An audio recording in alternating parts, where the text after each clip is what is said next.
Good morning, everybody. Welcome to another episode of Hawk Blogger Mornings. I am Brian Nemhauser. You can find us on all the places: YouTube, TikTok, Instagram, at Hawk Blogger. And today's kind of a crazy Seahawks Saturday. Not only is this the 500th episode, yes, the 500th episode of Hawk Blogger Mornings, not only is it the final preseason game of the season, of the preseason for the Seahawks, but we have a guest who, if I had a draft and I could, pick my top pick for when I started this show, who would be my top selection to be a guest?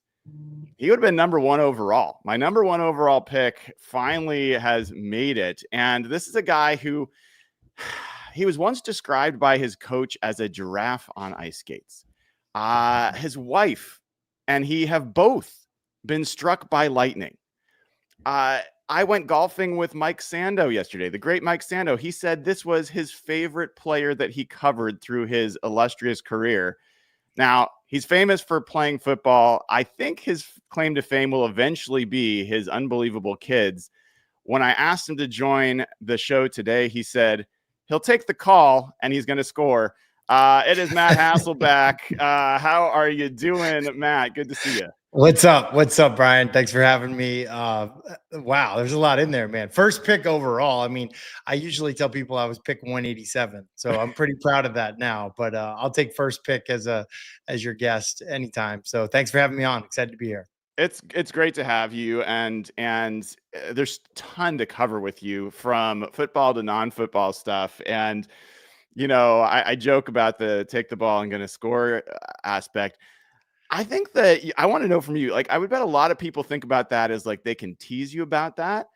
When I was watching, I was in a bar with a bunch of my friends and you did that. And it was such a point of pride for me that there was finally a Seahawk player that had the confidence, the swag to say, like, we're not going to cower on a national stage in a big moment. We have all the confidence and cockiness we need to go out there and beat the best. That didn't work out, but I loved that moment as a Seahawks fan. I'm curious, like, how you remember that moment. Yeah, well, listen, I don't regret it. I mean, obviously, I regret the interception, but I don't regret the moment. And it was just like an attitude. I don't even know what the right word is. Swagger. I think it was really belief. And like, we're not going to be pushed around. We're not going to be bullied. And there's a lot that, I mean, I could talk about this one thing for like an hour probably, but basically the message that Mike Holmgren had said to our team that year, that was 03. We weren't really expected to be a playoff team. Snuck in. But we had gone to Green Bay earlier in the year. And the message of Mike Holmgren was like, he was like, listen, guys, we're good enough. You guys don't believe it. Like, I've coached in San Fran. I coached in Green Bay, took teams to the Super Bowl. We have what it takes in this room. We as coaches see it. We know it. We believe it. You don't believe it. Like, you are the ones who don't believe it. And I think like slowly, like some of us were believing, some of us were buying in. And like the way to get there was to just like cut it loose and have fun. And I had been the backup quarterback for 3 years in Green Bay and, saw so many good teams come in there, mostly teams like Tampa, with Tony Dungy and Warren Sapp and Workton. Like, they were probably a better team than us. They came into Lambeau and saw the mystique and Ray Nitschke and Bart Starr and all these, Vince Lombardi, all these names in the stadium and a little bit of cold weather. And it was just like, oh, shoot, we probably aren't going to win. Like, I was like, screw that. Like, we're not doing that. And so there were a lot of things that went into it. Pre-game, there was a lot of stuff at the coin toss that was said. They came out with their 6 captains. We came out with 3. Then overtime, it was almost like they were embarrassed and almost nervous to still be in the game with us. And they didn't send their 6 captains out there. Brett Favre didn't come out. Some of their all-pros didn't come out. They sent their kicker out. Who was a good friend of mine, Ryan Longwell from Oregon, diehard Seahawks fan. He's a bit of the reason that I ended up choosing number 8 because he was number 8. I was his holder. This was my guy. I'm playing for his team. And sure, I was talking trash to him, but more than talking trash to my buddy, Ryan Longwell, I was saying it for John Randall, who was next to me at the coin toss. I was saying it for our special teams captain, Alex Bannister. Like, I wanted everyone to know that we expected, like, we weren't just going to lay down and we were going to try to win. Like, we were coming in there to beat them in Lambeau, and it didn't happen. And obviously, like, that's a whole nother subset of like interesting stories on the play and stuff like that. But we lost on the last play of the game in the wild card in 03. on that play, that pick six that I threw. And then the next year, we win the division. We host the Rams. We lose to them 3 times. The third time we lost to them was in the wild card game, again on the last play of the game. And, I throw the ball in the end zone to Bobby Ingram. It's a little too hot and we don't make the play. And that's me just pounding the turf, like literally trying to break my fist, trying to break my hand into the turf because I couldn't believe that we lost. Those 2 losses in 03 and 04, as tough as they were, they really propelled us to the success that we had in 05, taking it to the Super Bowl. And we just kind of had this saying, like we had a few sayings that year, but one of them was, if you do what you've always done, you're going to be what you've always been. And so like we ratcheted up a notch in a lot of different ways. Another thing we did is we punted on players and people that had potential. And we really leaned into people that we could absolutely depend on and count on. And, guys like Joe Jaravicius came in as a backup and caught 10 touchdowns for us that year. Guys just stepped up all around, guys that were just pros. And, so there's a lot of lessons in it. And so we went the ball, we're going to score. Like I get it from some Seahawks fans. They were like, hell yeah, man, that was awesome. I get it from usually teenagers on TikTok, like, you're the guy that said, and like, okay, I don't care. Like, I wouldn't change anything about the mindset and the attitude that went into it. And, and if someone doesn't like it, that, that's on them. There were a number of things that I found really appealing about you as a player, and I'll acknowledge this. We'll get into a Sam Darnold conversation a little bit later because it wasn't always roses for you in your career, as you know. But the 3 things were, and kind of in this order. One was your leadership style, which came through even like I wasn't in the locker room, I wasn't hearing it, but you could hear by the way people talked about you, the way that you talked in general, the way you showed up, the ownership you took, the accountability you took for everything that was going on. You always wore it, and you wore it for your teammates, and that's shown up everywhere from everyone I've talked to. The second was, the way that showed up in your playing style and how aggressive you were, and you would respond to adversity with a lot of poise. And then the third is I've got family. Half my family is from Boston. And there's something about personality types from Boston. They're just a little different. It's not cocky, but it is like a sense of humor with a little bit of salt in there that I just find like you don't get a lot of in the Northwest. And so it was a refreshing piece. And I'm curious, Matt. Yeah, it's not just me. Like Sully, Fitzy, and Murph, all those guys, we're all the same. Wicked tough, weird, funny, Yes. Spunky, kind of a punk half the time. Well, that's my question is like, where did that come from growing up? What was the Hasselbeck house like? What was little Maddie Hasselbeck? Listen, I mean, like, first of all, I appreciate what you're saying there, like the compliments and stuff, but it wasn't always like that. I wasn't always the best teammate. I wasn't always the best leader. It's like a series of like low moments that bring you to kind of like the character and like tried through the fire, kind of like toughness, grittiness, like not going back to that kind of mindset, getting benched, getting hurt, getting booed, like, all the different things that like toughen your skin to stuff like that. But no, like I think growing up for me was unique, but I didn't know it was unique. I was born in Boulder, Colorado. My dad was an All-American tight end at CU. And, my mom and dad were from the Midwest, but got drafted to the New England Patriots and had to look up New England on a map to even find out like, where is New England? Like, it's like those collection of little states up there, but like what makes up New England? Like Rhode Island, Long Island? Like I'm not sure they knew, but I grew up in Boston and I grew up, a Celtics fan, a Red Sox fan, obviously a Patriots fan, Bruins fan. But like I wanted to be Roger Clemens and I wanted to be Ray Bork and Larry Bird. And I just, that was just kind of my mindset. Now we moved around a lot because my dad played in the NFL. In third grade, he went to the LA Raiders. We won a Super Bowl with the Raiders. I think actually beat the Seahawks to kind of get there. But my dad blocked an extra point in the Super Bowl. I mean, it was like probably the highlight of my athletic career was just watching him do that. Then he went to the Minnesota Vikings. I'm in fourth grade. I'm playing with kids like Peyton Manning and Cooper Manning every day, every Saturday, like, cause their dad, Archie Manning, was the third string quarterback in Minnesota. And we're playing touch football against like the kickers and punters and equipment guys like Jan Stenerud, go deep, like try not to pull your hammy on this, like, fourth grade football game that you're playing, before the game. And then we finished our career with the New York Giants. My dad was kind of brought in as the mentor to Mark Bavaro when he was a young player coming out of Notre Dame. And Bill Parcells and that group of coaches that had coached him once upon a time in New England brought him into the Giants. And so I would say, really, for me, I ended my youth as a diehard New York Giants fan. Like, when my dad retired, it was the guys I knew. It was Phil Simms and Lawrence Taylor and Carl Banks and Joe Morris. And, Mark Bavaro would sleep over our house often. It just was like, that was kind of normal to me. And I ended up going to Boston College because Tom Coughlin was my dad's my dad's receivers coach at the Giants. And so growing up, I grew up in Boston. We never, my parents bought a house in Boston, grew up in Boston, but we also moved around the country a lot. And so I don't really have a really hardcore Boston accent because I didn't want one. All my friends had one, and I literally would watch like the national news at night and practice talking the way they talked. Like, hello, I am Peter Jennings. I didn't want to be like, yeah, I'm Peter. It's my sister Heather. Like, I was like, and now I sort of like the Boston accent, but yeah, we're just a sports family. We played everything, and it was unique, I'm sure, to grow up that way. But when people would ask me, hey, like, what do you want to do when you grow up? I'd be like, oh, I don't know. I guess I'll just play for the Giants like my dad.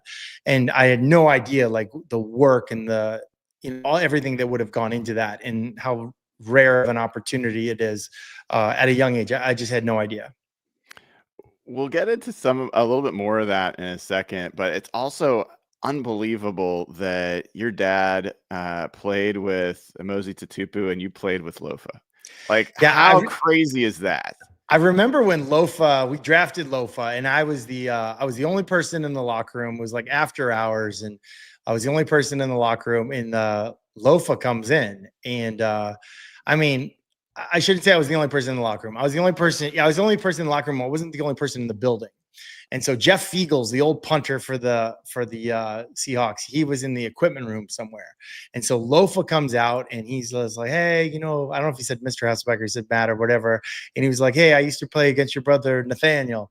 And I'm like, dude, I know you. Your dad's Mosi Tutupu, number 30 for the Patriots. They used to bring him in every time there was a flea flicker or a halfback pass, like he could throw the ball. And he was like, yeah, so we had this great little, like, I can't believe it, we're teammates, is going to be awesome. Jeff Fiegels comes out and I'm like, Fiegs, you're never going to believe this. This guy's dad played with my dad. Like, that's crazy. And he's like, that's not crazy. His dad was my personal protector when I started in the NFL. So it was just like, it was this crazy cool moment when he first arrived. And I'm not even sure if Fiegels was on our team at the time, but it was just this cool moment of like a brotherhood. And that, Lofa and I think grew up very, very similar in terms of like understanding the sacrifice, understanding some like non-negotiables, leadership style, how you behave on a football field, how you allow yourself to be coached, how you deal with the guys around you. I think we're both very, very grateful for the dads that we had and for the coaches that impacted them along their journey. You mentioned kind of your non-linear path to being the leader you were, the player you were, your career in general. And I remember when you first came over, and in fact, just for a little fun here, this was the day that you got introduced with Mike Holmgren at the press conference. I was going to play some of it for you, but I'll keep it to that for now. And you were expected to be the starter. Trent Dilfer ended up coming. You got benched at one point. You came back. There's a lot of ups and downs. You think about Sam Darnold right now, and Sam Darnold, different path in some ways. High pick, third overall pick or whatever it was. Kind of crashed down, came back up, and now he's entering a year where the majority of people think, oh yeah, he's just a product of the coach he had and the players around him last year. That was a mirage, what he did last year. I'm curious, how much do you feel like you had to go through what you went through in order to become what you became? 100%. Like 100%. Even college, I would say. Even the struggles that I went through in college, I was always in a tight quarterback competition with the guys that I competed with in college. And it wasn't really on great college teams, but I played with some really good quarterbacks in college. And like just dealing with that competitiveness and that um, like winning the job, losing the job, like that kind of a thing. I think it like helped me later deal with, even before I got to Seattle, I was dealing with it with guys in Green Bay, but then definitely dealing with it in a heavy way with Trent Dilfer when I first got there. And it wasn't a finished product. Like, I didn't like Trent. Like Trent probably didn't like me. Like it was almost like we had two factions in the locker room. We had like, are you a Trent guy? Or are you with the other kid? So like that was a thing. But like, yeah, you're hardened from it. And I'm sure Sam Darnold would tell you that the difficult things that he went through, whether it was in New York or really wherever, they were brutal. Like they were just absolutely brutal. He wouldn't wish it on anybody, but he's probably grateful for him now. Like I know I am. Getting cut was hard. Getting benched was hard. It's also one of the reasons that like I would take an absolute beating in a game or like break my ribs or sprain my jaw or like what, and like I wasn't coming out of the game. Like I know what it's like to be on the bench. It's no fun. I know what it's like to be the backup. I'm not going back to that. Like I'm not doing it. And I also know what it's like to be on a team where you have guys, I'll use Brett Favre as an example. My first 3 years, I'm backing him up. His toughness and his like no flinch was like so inspiring. Like it inspired me, like it inspired all of us. Like he takes a hit and he gets up, pops up talking. He's like, is that as hard as you can hit? Like, come on, give me a break. Or a guy's talking trash to him and he blows him off. Like, you're not even worth my time right now, and like the different ways that he led, it just was really cool to see. And so like I think all of those experiences, it didn't happen overnight for me, but they matter. And so I think for Sam, a guy, I think he's like maybe 27 years old, and he's got, as they say in quarterback room, skin like an armadillo, like it's water off a duck's back. Like he's not worried about first quarter interception. Like, dude, I'm good. I know there's 4 quarters in this game. I've been there. I've seen it. I've done it myself. That's a real thing. And so I think when you're getting a guy that's weathered those storms, you're getting something that you can't necessarily find in the draft. And so that's why I think this is a pretty cool opportunity for him and also for the Seahawks to get a guy that's got that skin like an armadillo and he's got the upside, entered the NFL very, very young, but he's going to give you so much more than you would get from a guy that's coming out of college right now. And I think that's the hope. Yeah, and there's a saying that they've talked about, and I'll tell you in a second, but I saw you and Warren Moon at one of the Seahawks practices. I was talking to Warren. I asked him, like, what do you look for to really assess a quarterback? What's the first thing you look at? And he said, his feet. His feet are the first thing I look at. And there's a phrase that the Seahawks quarterbacks have been talked to a lot about, listen to your feet. And I want to play a sound from Drew Lock and then from Sam Darnold on this topic, and get your reaction and your interpretation of the meeting. So this is first from Drew Lock after the last preseason game. Complete a ball 30 yards downfield, took a second hitch, was supposed to be on your first hitch. We're teaching first hitch for a reason. Like, let's lock in on that. And that's something that I've had to really, really focus on. So that's Drew Lock. And then this was Sam Darnold after the joint practice with the Packers this week. It just means listen to your feet. It means, if you're supposed to throw a certain route on a hitch and you take 2 hitches, and you throw it, you better complete it or you better move on, because that's, there's so much rhythm and so much anticipation in the system. And when you're not playing on time, when you're not listening to your feet, it can be really tough. So Matt, Preach. When you hear that, what does that mean to you?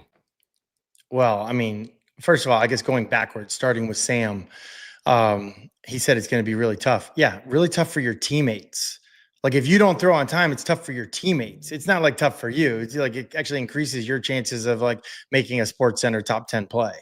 But it's tough on your teammates if you don't throw on rhythm, if you don't throw on time. and Drew Lock, like what he talked about, he was like, hey, you complete a ball 30 yards downfield, but you do it on 2 hitches, they're going to grade you and say, hey, that's not good enough. It really reminds me of, I played with a guy in Seattle, David Green. I think we drafted him in 05. Maybe he was there with the 05. Georgia. He was the winningest college quarterback in NCAA history at the time. He broke Peyton Manning's record. Nobody won more games in college than David Green. And he mostly was a shotgun quarterback at Georgia. Well, we were not really a shotgun team. And so he would complete balls, comebacks usually on 2 hitches, meaning 7 steps. Your 7th step hits the top, and then you hitch once and hitch twice. Well, that's a 1-hitch throw. And so literally I'd sit in there and, he's left-handed too. And so I feel like Jim Zorn, when he would grade him, he was even harder on lefties than he was on righties. He was always hard on Brock Heward. He was always hard on David Green. He would never like flip it for him because you're left-handed. Like, the world is never going to make it easy for you because you're left-handed. We're going to do it the hard way. Like, so like I have a little bit of and my wife's left-handed. My son's left-handed in a lot of things. I sort of felt bad because I know it's not easy for left-handers.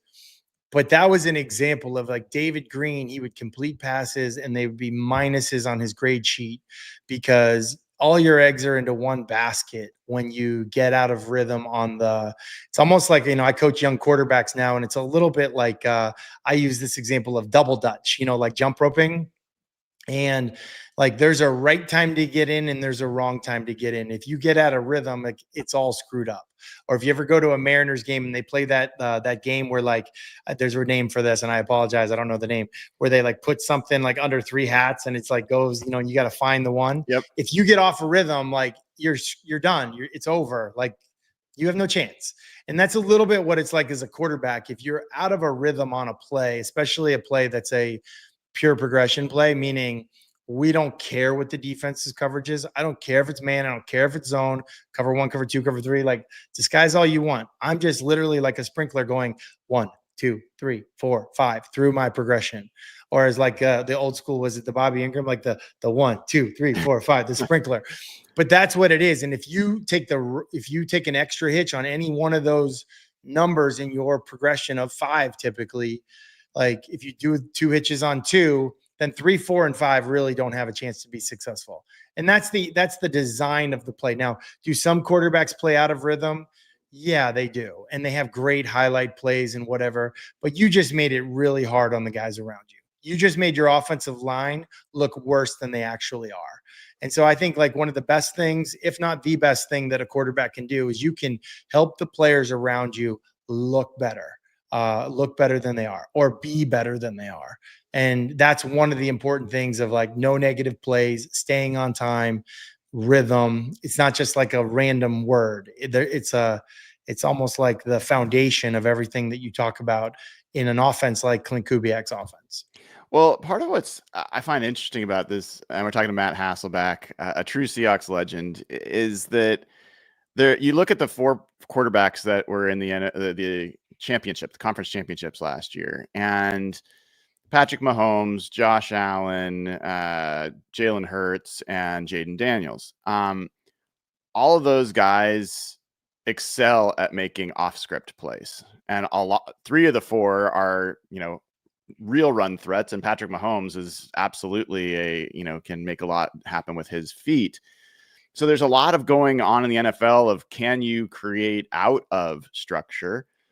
And this offense, the Klint Kubiak offense, part of what I find fascinating, Matt, is it feels like I see similarities to what you were asked to do with Mike Holmgren. Now, you could tell me if that's crazy, but it even gets down to, they don't talk a lot about, like, there's a lot of discussion. Do Seahawks have enough explosive receivers? And I'm like, well, Darrell Jackson and Bobby Ingram and Joe Jurevicius, I don't know if explosive would be the word, but Darrell Jackson and JSN sure could get open. But they also were great blocking receivers, especially Joe. You had a talented stretch tight end. You used a fullback, and you even had a multi-talented backup quarterback in Seneca Wallace that could do a few things. So do you see some similarities in the style of offense that Klint Kubiak is trying to roll out here? I do. And you touched on a lot of great things there. The offense that I was in was primarily Mike Holmgren's offense, who learned it from Bill Walsh. And this Klint Kubiak offense is a Mike Shanahan offense who really learned it from Bill Walsh. So like the principles are very, very much the same. And so you're going to see that. You're going to see spreading the ball around. You're going to see fullbacks. You're going to be using the tight end as an important piece, the way Joe Montana and Steve Young used Brent Jones. You know, we talk about Jerry Rice and Roger Craig and like those guys, but like Brent Jones was a huge part of it also. Tight end was a huge part of it. You also mentioned the quarterbacks that were in the championship game last year. And I always think that's an important thing, and especially the quarterbacks that are in the Super Bowl. While those guys create off-schedule plays, like absolutely, it's a huge part of their game. And I think it needs to be a huge part of Sam Darnold's game. I think it's a part of his game he doesn't get enough credit for. I think he's very mobile. I think he does a really nice job. 2 hands on the ball, much the way that, like, I would say Joe Burrow does. Like Joe Burrow does the same thing. He's got that kind of escapability with eyes downfield. His feet scare defensive coaches, defensive coordinators. They say, hey, stay in your pass rush lanes. Don't overrun the quarterback. He's multidimensional. Like they're aware of it. It slows down your pass rush. It helps your offensive line play better. But your starting point is to play on time. And so like even using like Patrick Mahomes as an example, or even Lamar Jackson, I think Lamar Jackson's probably my favorite example to use as a pocket passer. Lamar has developed into a on rhythm, on time, from the pocket passer. And I think we always see just kind of the highlight plays of like something ridiculous that he does as a runner or is using his feet and then as a thrower. And we say like, oh, he's just that kind of a guy. He's just that kind of a quarterback. But no, like absolutely no. He is a full field. He's a great example of a full field progression reader, meaning like, you know, we're going through it 1, 2, 3, 4, 5. The other type of read is a PSL read, which is some people say a pre-snap look read. Yeah, like if you're in first grade, I would say that. If you were in second grade, I would say it's a post-snap look read. Post-snap look read. What it looks like pre-snap, but then all of a sudden what it looks like post-snap. It's kind of a Tom Landry mindset. So like we've got routes and say they're mirrored routes. Say we're running comebacks on both sides with complementary routes. So you have a comeback on both sides. We're going to look at the safeties. If this safety comes down, we're throwing over there. If that safety comes down, we're throwing over there. So we don't actually know who the first read in the read is as a quarterback until the snap of the ball. And the safety takes 1 step forward or 1 step back. Now we decide which way we're going to start our quote unquote progression. And so like this offense has both. It has both in it, but the primary focus of this offense is we don't care what you're going to do. And we don't care what you're going to do. We're going to do what we want to do. And I always found that was really helpful for me when I'm playing a guy like Sean Taylor or Ed Reed or Troy Polamalu, and they want to do a great job disguising. Literally, there are plays that we've run so many times in practice. I'm over there like yawning, like, all right, just go disguise, do your little thing. I don't care. I'm starting here with Sean Alexander, then I'm going to our tight end, and then I'm going back to Darrell Jackson, then I'm got my X on this, and then like don't care. And I think that's just like it's so good for a quarterback to have like maybe 4 to 5 plays that you can just go to any stadium, any game plan, anytime. Meet me in the parking lot. We'll run these plays and they'll be effective.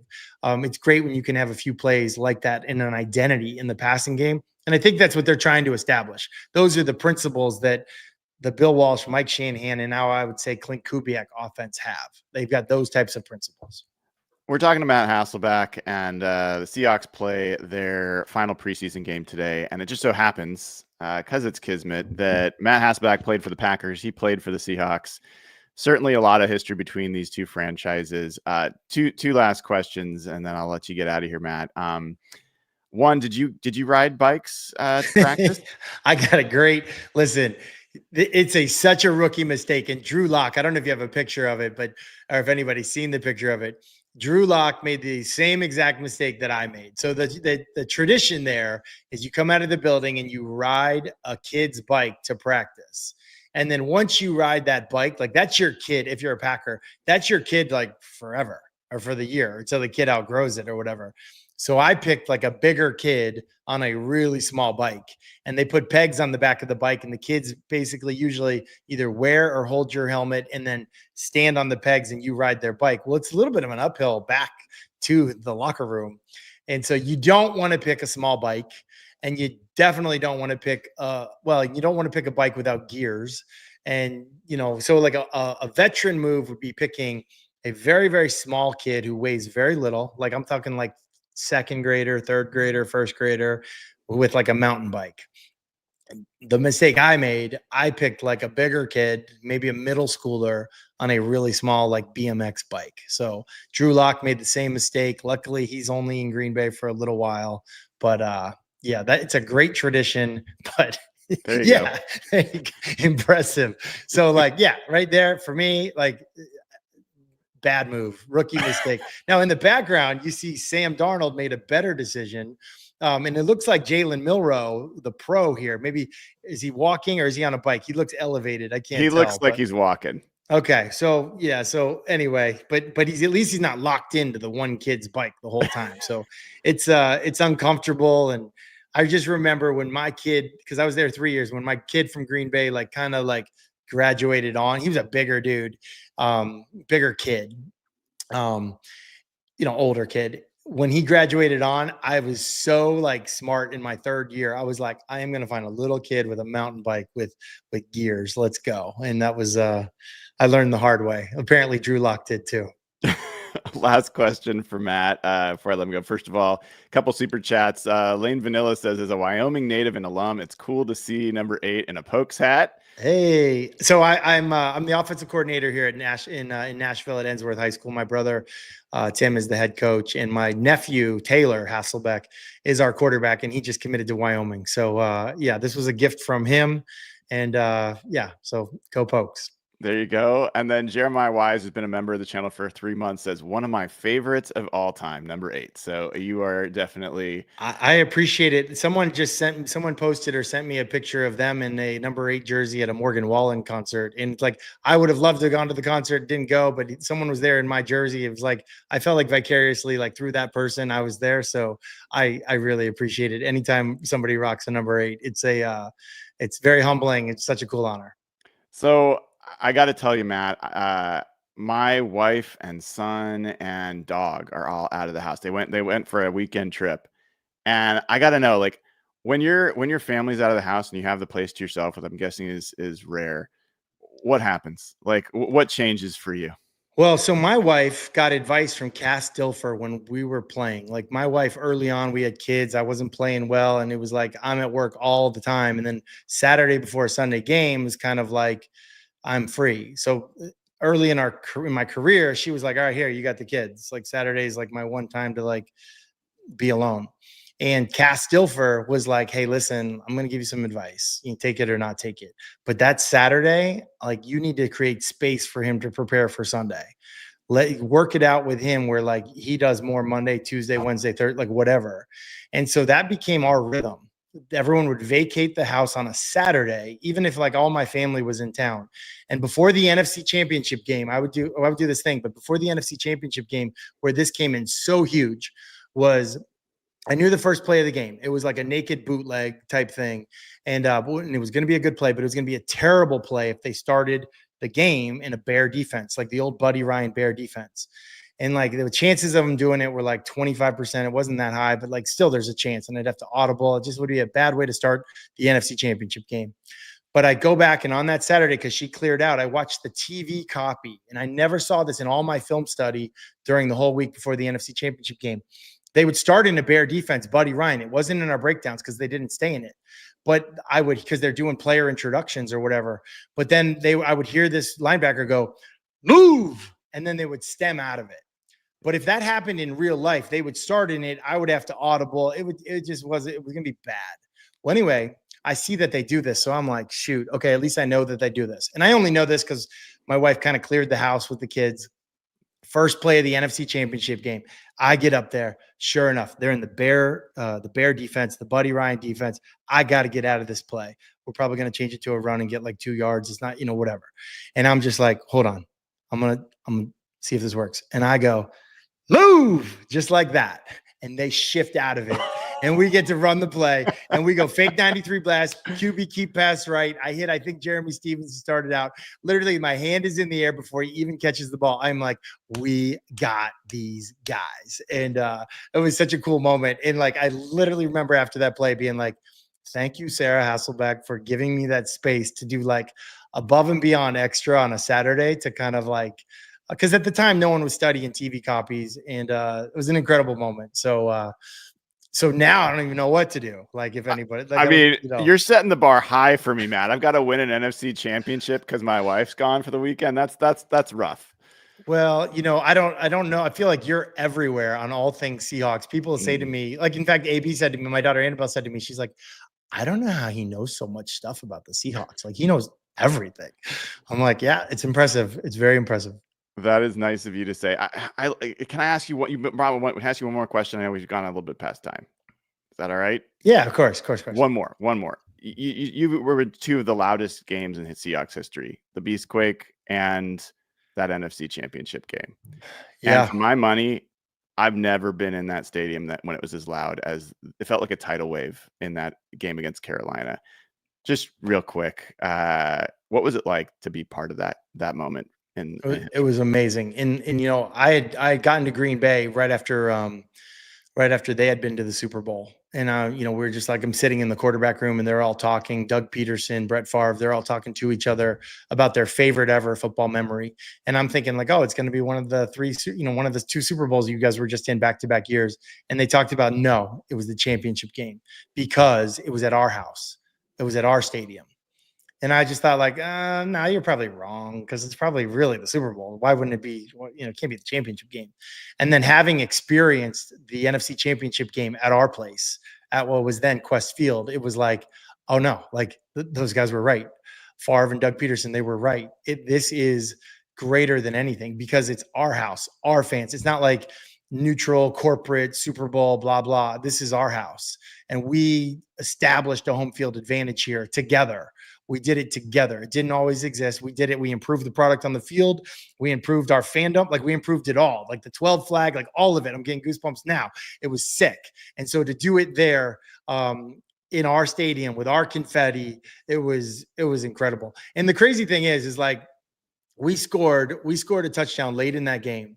And I was so focused on that game. I literally don't even know that I was aware really that we were going to be in the Super Bowl the game after that. We were so hyper focused on that. So we scored and I look it up at the clock and I'm like, all right, is it 4 minutes? Like, what are we going to do? What's our next mindset? I'm like, oh yeah, this game's over. And I was like, so who do we have next? And at the time, I'm not sure I knew. I was like, holy, we're in the Super Bowl. Like, let's go. Like, wow, this is amazing. But I don't think we left the field.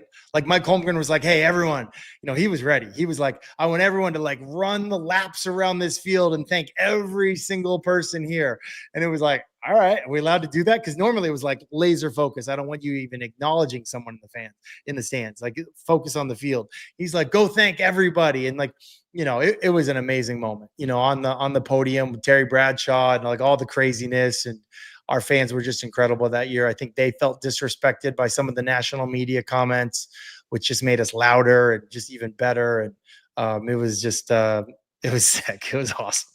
Matt, incredibly kind of you to spend time with us this morning and spend longer than we agreed to, which I really, really appreciate. And if we get to do this again, we'll make sure we handle the time a little bit better. Sounds good. Well, I'm long-winded. I apologize. No, man. It's like a therapy session for me. Like hey, it's like I go back in time, like, oh yeah, and that happened, and that happened. Oh yeah. I hope Friday Night Lights treated you well last night. It did. We were up 31-0 on the last play of the game. They had this crazy, amazing, like 33-yard touchdown pass that gave up our shutout. So our defensive coaches, they were a little bit disappointed by that, but we started out well. We're running a little bit of a Mike Holmgren offense down here in Nashville. So it's pretty cool and a little too detailed at times, a little too wordy. We scored last night on gun pro left coin jag dagger Y break. That was our touchdown pass for the night. So how could that not score? You know what I mean? Like seriously, I almost went with 2 Jet X dagger boy, but we didn't. But I think you made the right choice. Yeah. Thank you. Yeah. Thank you, Brian. Matt, thanks so much. Have a great rest of your weekend. Talk to you soon. All right. You too. See ya. All right, that is Matt Hasselbeck, and what a treat. I mean, the guy's not only a great football player, one of the best to ever play for the Seahawks, one of the best leaders, maybe the best leader that's ever walked through that building as a player, but man, he can spin a story. I've heard him on with Brock and Salk before. I was gonna actually harass Brock with Matt, but maybe if we get him back on another time, I'll do it. I've got a joke I think Matt might appreciate, but this is a guy that everybody who has interacted with him respects. I not only respect the way he played, but I respect, having had a chance to meet at least both of his daughters. He and his wife are doing an unbelievable job raising their kids. Humble, but confident, which I think is one of the best combinations you can have in any person in any field, in any walk of life. You don't want someone to be arrogant, but you also don't want someone to be so insecure that they need you to validate them all the time. And Matt is one of those guys that just is very easy to be around. Someone that is just magnetic and you want to hear and talk to. And I think there are some parallels. I don't think they're the same person or personality type at all, but I think there are definitely some parallels with what we saw or what we're seeing from Sam Darnold. Sam Darnold is a guy that, just hangs out and everybody feels comfortable around him. And there's reasons that the Vikings lifted him up on their shoulders when they got a big win last year, even though he was brand new in that locker room. And he has gone through ups and downs over his career. And, I was going to go into this more with Matt, but I mean, I was not proud of it, but I was part of the group that was booing. He was really not very good, and it was very frustrating, and he was making some tough choices. And part of what he went through is going from being so hard-headed about how he wanted things to work to actually meeting at the middle or meeting minds with Mike Holmgren. And I think it took, from you heard from Matt, some of it was him being humbled by having to sit down. And, I had a bunch of other stuff to talk to him about that we just didn't have time for, but I am really interested to see if these steps we've seen in Sam Darnold's career are going to similarly lead to, steps forward in his time with the Seahawks. And so I actually wanted to play, I'm going to play a couple more things for you guys. And this is from the Milwaukee Journal-Sentinel. They had some sound about the Seahawks versus Packers joint practice. And one of the things they talked about was, this is a team and reporters that saw Sam Darnold twice last year with Minnesota. And so it was really interesting just to hear their perspective on what's changed. And let me make sure I've got this up there for you guys. And here's them briefly talking about Sam Darnold. Sam Darnold, unlike with the Vikings, they've got him not holding on to the ball. He's getting rid of it pretty quickly. With the Vikings, he held on to it till the very last second, and the Packers couldn't get pressure on him, and he tore him apart. Here, it looks like they want him to get the ball out quicker. I think that is an interesting insight that, honestly, I don't think, Seahawks reporters or people covering the team would have, because they didn't really go against him in the same way day in, day out, and see how that worked. Now, Sam Darnold has always had one of the longer times to throw when he has played, and he hunts big explosive plays, and that takes time. So those two things are usually part and parcel. But you heard Matt talk about how much timing is important. You heard me play the sound from Sam Darnold and from Drew Lock about how much timing is important, and how Sam Darnold's talked about in the past about one of the biggest developments for him is using the outlet, being able to dump the ball off and get a few yards as opposed to needing to always hunt the big play. So I found that encouraging to hear. There was some other sound that I found really fascinating from this same session with the same Milwaukee Journal-Sentinel reporters. This is them talking about JSN, and listen to this little bit. guys? Well, they have one star receiver and then a former star receiver and then some other guys. And Jackson Smith Najiba was just unstoppable. The Packers couldn't do anything with him. He was making one-handed catches along the sideline. He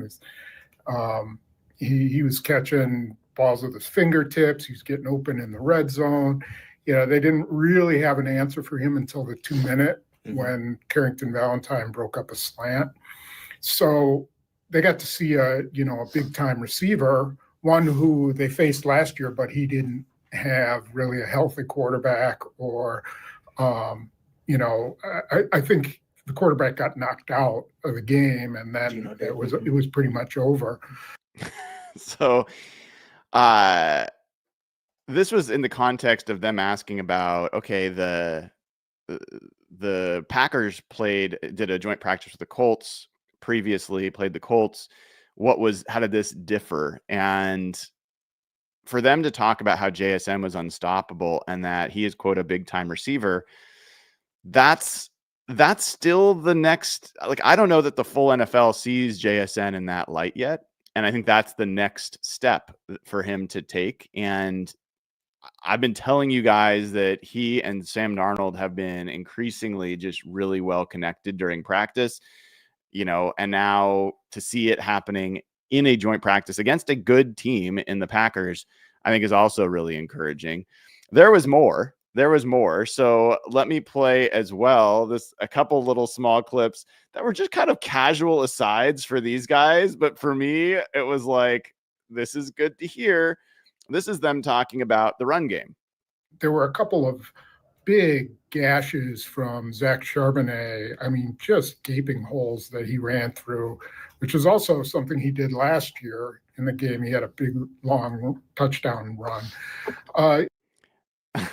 So I love hearing that. We didn't hear as much of that from the coverage we heard from other people, that the Seahawks were running the ball well. We did hear Kenneth Walker had scored a touchdown, but then listen to this, the ultimate, I don't know if this is going to hit for you guys the way it hit for me when I heard this, but listen to this. I thought it was Seattle's offensive line's pretty solid. Now, that's faint praise, right? Seattle's offensive line's pretty solid. Has anyone described the Seahawks offensive line as pretty solid in the last 10 years? Anybody? Please. That, to hear that as a Packers beat writers gathering to talk about a joint practice, and that was just a casual aside. It wasn't like, hey, that offensive line looks a lot better, or they surprised me. It was just like, yeah, they're pretty solid. Okay. Yeah, I think you're right. And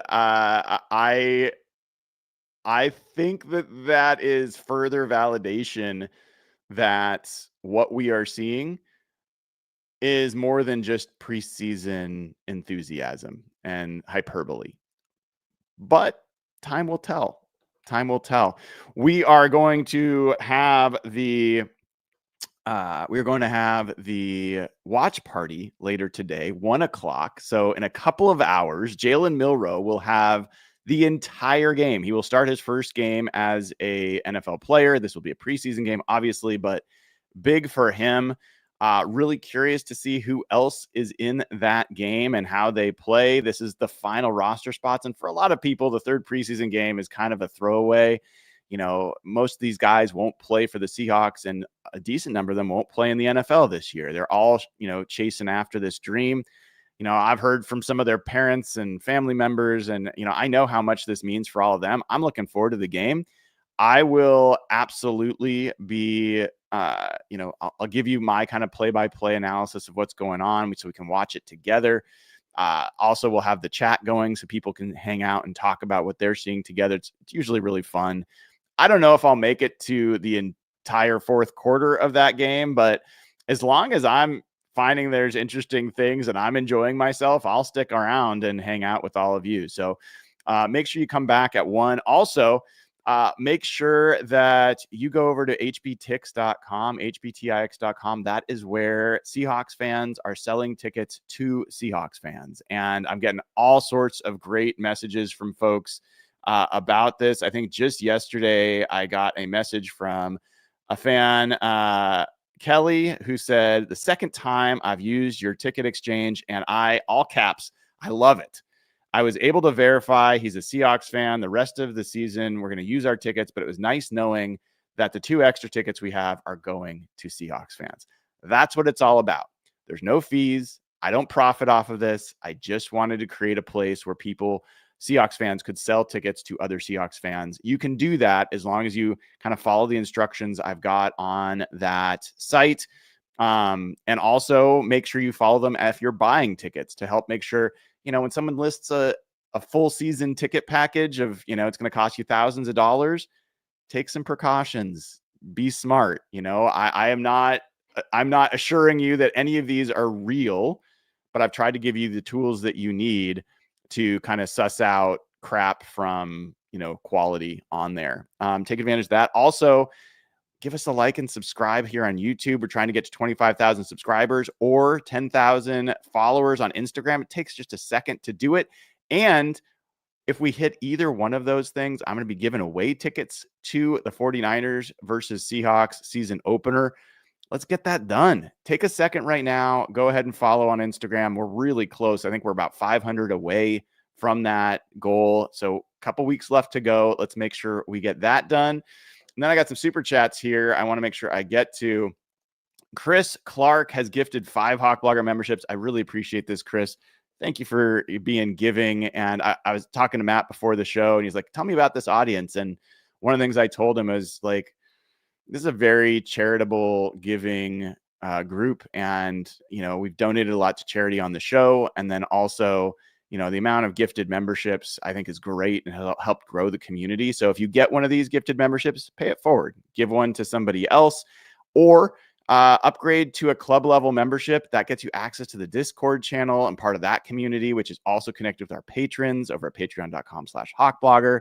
So it's a great little entree into the community, and it's a great community. Only nice people allowed. If you're a jerk, you get booted. It's that simple. And then we've got a super chat from Matt in Beaverton. Love my Oregonians, as a former Oregonian who still in his heart is an Oregonian. You talked about Sam hunting big plays. The knock has been that he won't have a downfield option. With that in mind, who do you think will have the highest yards per catch at year's end? Minimum 20 receptions.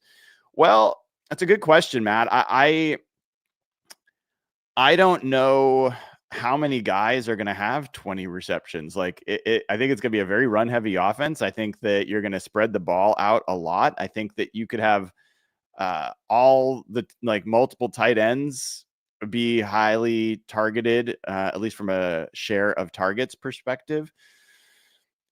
If he makes the roster, and I just don't know that. Not sure I see MVS getting 20 targets or 20 receptions on the year. That just feels bold. Torrey Horton would seem to be the obvious, but I'm going to go with Elijah Arroyo.